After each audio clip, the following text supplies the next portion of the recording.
Je vous propose un nouveau tutoriel sur CielPay 2017 sur tout ce qui va concerner le paramétrage de la loi Fillon.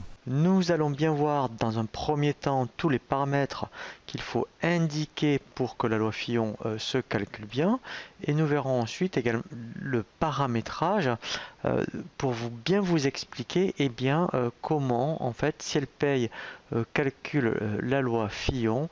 Si effectivement votre loi Fillon ne se calcule pas ou se calcule pas bien, vous verrez le paramétrage pour bien comprendre éventuellement ce qu'il faut modifier dans les rubriques de paye, sachant que je vous invite à ne jamais modifier le paramétrage qui est proposé, parce qu'en fait, lorsqu'il y aura des mises à jour, si vous modifiez les formules, la mise à jour, enfin en tout cas si elle concerne le paramétrage de l'option, va mal se passer, et ensuite effectivement vous risquez vraiment avoir, je dirais donc, un calcul qui est vraiment erroné. Donc tout ce qui est légal, normalement c'est vraiment la responsabilité de l'éditeur. Sincèrement, ne touchez jamais ce qui est, je dirais, légal au niveau exonération, que ce soit les contrats d'apprentissage, les contrats de professionnalisation, tout ce qui est Fillon par exemple. Alors, la première chose qu'il faut bien indiquer pour que la loi Fillon se calcule, c'est l'effectif. Donc là, alors je vais prendre le cas lorsque vous êtes donc en reprise de paye, il faudra indiquer, donc là on prend donc un exemple sur 2015, l'effectif au 31/12/2014, puisque lui après, en fonction des salariés que vous aurez créés pour 2015, au 31/2015 il sera capable de calculer l'effectif pour 2016. Pour cela, il faut donc aller dans le menu Dossier, Paramètres, et dans Paramètre 1, ici, vous voyez donc, il faut indiquer l'effectif. Vous voyez, en plus, c'est bien indiqué au 31/12/2014. Donc, si vous êtes en reprise de paye, c'est vous qui allez le saisir. Sinon, alors, si vous êtes en création de société, vous ne faites rien, puisque c'est lui-même au 31/12/2015 qui va calculer je dirais votre effectif. Donc c'est très intéressant et très important quand on est dans les fiches salariés. Donc là je vous invite à consulter le tutoriel sur la fiche salariée, d'indiquer quand vous créez un salarié, de bien dire calculer au prorata au temps de présence. Comme ça, si c'est un temps plein, il calculera pour 1. Si c'est un temps partiel, il sera donc proratisé l'effectif. Vous voyez, comme ici, 3,69. Par exemple, vous voyez, on n'est pas sur un chiffre rond. Pourquoi?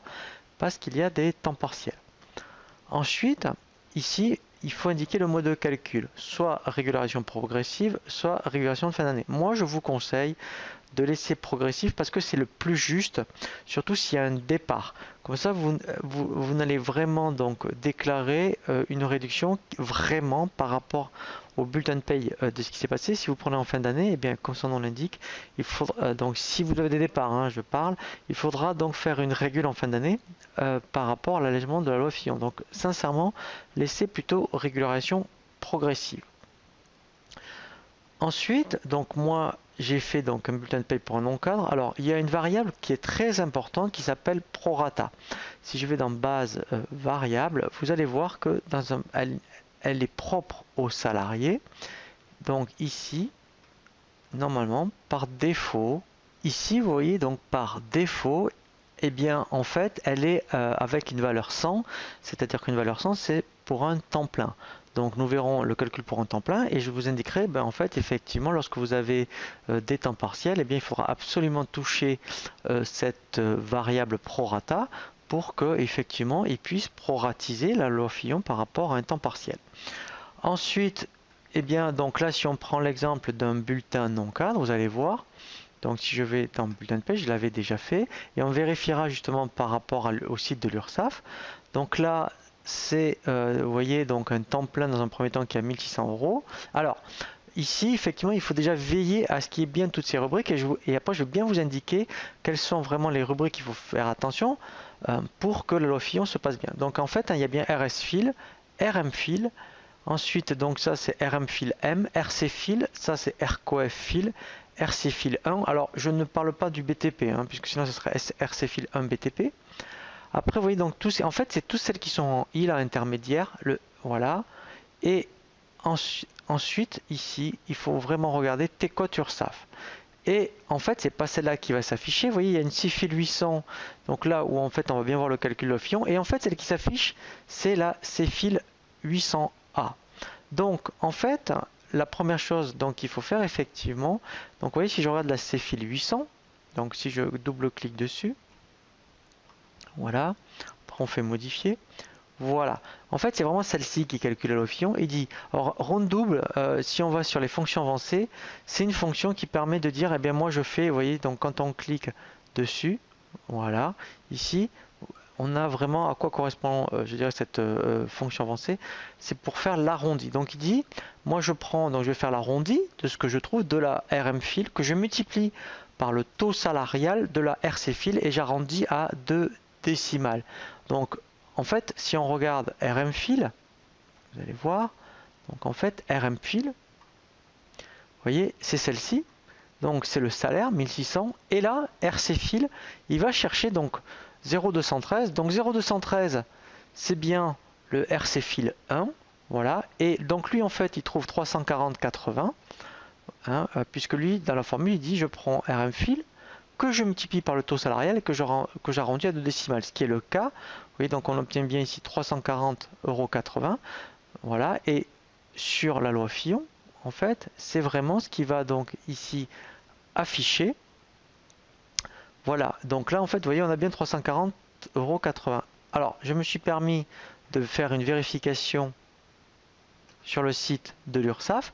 Voilà, donc lui en fait, pour un temps plein, hein, je parle, vous voyez, quand on indique 1600, et bien en fait, on a 341 €. Donc vous voyez, on obtient bien la même réduction. Et après, en fait, donc si demain vous avez un temps partiel, et bien en fait, il faut vraiment toucher cette variable prorata. Et là, en fait, et bien donc là, si vous avez un 130 heures, vous faites 130 heures divisé par 151,67, vous allez trouver 80% quelque chose. Et bien là, vous taperez vraiment 85,60 ou 70, je crois, voilà. Et lui, en fait, et bien, puisque prorata, il va en tenir compte dans le calcul, il va tout simplement ici proratiser la loi Fillon. Donc ça, il faut vraiment bien faire attention. Quand vous avez des temps partiels, hein, eh bien, il faut absolument proratiser cette variable prorata parce que sinon il n'est pas capable de le faire tout seul, hein. Voilà, donc il faut bien penser à modifier cette variable prorata. Et après, ce qui est intéressant, eh bien, dans tout ce qui est état, vous voyez réduction des cotisations. Donc là, si je demande, donc là je suis sur octobre par exemple, vous voyez, donc c'est bien ce qui va afficher RM file et RC file. Vous voyez, c'est vraiment ces deux rubriques qu'il faut surveiller. Et là, donc voilà, ici, voilà, donc là je l'ai fait que pour un salarié, c'est pour ça. Mais là, en fait, vous voyez, voilà, j'ai bien le coefficient avec la réduction. Alors après, s'il y a aussi quelque chose d'intéressant, je vous conseille vraiment d'aller dans Info Paye, vous voyez, dans point d'interrogation Info Paye. Et là, vous verrez, dans les principes généraux de paye, vous aurez, vous voyez, dans réduction des cotisations, voilà, il va vous dire vraiment, sur cette nouvelle version, en fait, le calcul qui fait vraiment, donc, pour bien calculer la loi Fillon. Voilà. Donc là, hein, sincèrement, donc, je vous conseille de ne jamais toucher le paramétrage de la loi Fillon, mais donc, si on résume, il faut bien faire attention à l'effectif qui est donc dans le menu dossier paramètres, hein, paramètre 1. Voilà, ici, hein, voilà. Ensuite, donc dire si vous êtes en progressif ou régulation fermée. Moi, je vous conseille d'être en progressif. Ensuite, bien faire attention à la variable prorata qui est à 100 par défaut pour les temps pleins. Donc, si vous avez des temps partiels, vous irez, je dirais, donc dans les fiches salariés, dans l'onglet variables, pour bien indiquer son prorata. Et normalement, après, quand vous serez dans gestion des bulletins, bien en fait, ici, il faudra bien faire attention, voilà, hein, que RC file, vous ayez bien ici. Vous voyez, en fait, c'est grâce à ce taux qu'il est capable de dire, je prends le taux multiplié par 1006 et donc, voilà, je calcule ma réduction. Voilà.